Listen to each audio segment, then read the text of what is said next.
మనోజ్, ఈరోజు నువ్వు నిజంగా ఓ మనిషిగా, ఓ కొడుకుగా చచ్చిపోయావనే చెప్పాలి.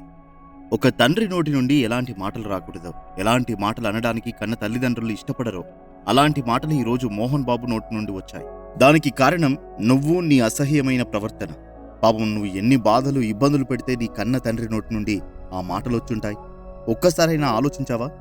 ఎందుకు? నువ్వు చిన్న కొడుకు అని గారాబంగా పెంచినందుక, లేకుంటే నువ్వు అడిగిందల్లా లేదనకుండా ఇచ్చినందుక? పాపం, మా కన్న తల్లిదండ్రులను అంత బాధ పెడుతున్నావు. కుటుంబం పరువు బజారుకి ఇచ్చి ఏం సాధిస్తున్నావు?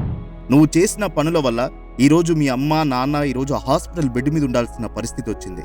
మనోజ్, నిన్ను కనడమే మేం చేసిన పాపమా అన్న మాట అంత గొప్ప పెద్ద మనిషి నుండి వచ్చింది అంటే ఆ తండ్రిని ఎంత ఇబ్బంది పెట్టుంటావు. ఇన్ని రోజులు ఎవరికీ తెలియని ఇన్ని నిజాలు ఈరోజు నువ్వేంటనేది జనాలకు ఒక్కొక్కటిగా క్లియర్గా అర్థమవుతున్నాయి. మీ ఇంట్లో పనిచేసే పని మనిషి సైతం ఇంట్లో పాలు ఎవరో, నీళ్ళెవరో అంత క్లియర్గా చెప్పినప్పుడే నీ బుద్ధితో ఎన్ని రకాలుగా ఆ కుటుంబాన్ని ఇబ్బందుల్లో నెట్టావో తెలుస్తుంది. నీ భార్య మాట విని నువ్వు తాగుడికి బానిసైతే నీ తల్లి నీ గురించే ఎక్కువగా ఆలోచించి మనోవేదనతో హాస్పిటల్ మెట్లెక్కాల్సి వచ్చింది. అల్లారు ముద్దుగా పెంచుకున్న కొడుకు ఇలా చేస్తున్న పనులకి ఆ తల్లిదండ్రుల గుండె పరువెక్కుతుంది, ఆవేదనతో తల్లడిల్లుతుంది.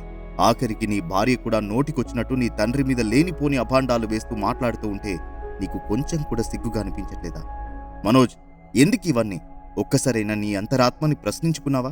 50 ఏళ్ల సినీ ప్రస్థానం, 500కి పైగా సినిమాలు, సొంత కష్టార్జితంతో తను కన్న కలలతో కట్టుకున్న విద్యా సంస్థలు, ఎక్స్ ఎంపీ, లెజెండరీ నటుడు, ఎన్నో అవార్డులు, పద్మశ్రీ, ఆయన చూడని అవార్డులు, రివార్డులు ఏం లేవు. అంత గొప్ప వ్యక్తిత్వం, క్రమశిక్షణ కలిగిన మహానుభావుడు. ఇన్ని సంవత్సరాల నుండి నట కిరీటి పేరు చెప్తే చాలు అన్నీ గుర్తుకు వచ్చేవి. కానీ నువ్వు ఇన్ని సంవత్సరాల పాటు మోహన్ బాబు రక్తం చిందించి కట్టుకున్న సామ్రాజ్యాన్ని ఒక్కసారిగా నీ సైకో ప్రవర్తనతో బజార్కి ఈడుస్తున్నావు. సిగ్గు తెచ్చుకో మనోజ్, ఇప్పటికైనా మారు. కన్న తల్లిదండ్రులని బాధ పెట్టిన కొడుకులు బాగుపడినట్టు చరిత్రలో ఎక్కడ దాఖలాలు లేవు. వెళ్ళి చేసిన తప్పుకి ఇప్పటికైనా ఆ మహానుభావుడి కాళ్ల మీద పడి క్షమించు నాన్నా అని అడుగు.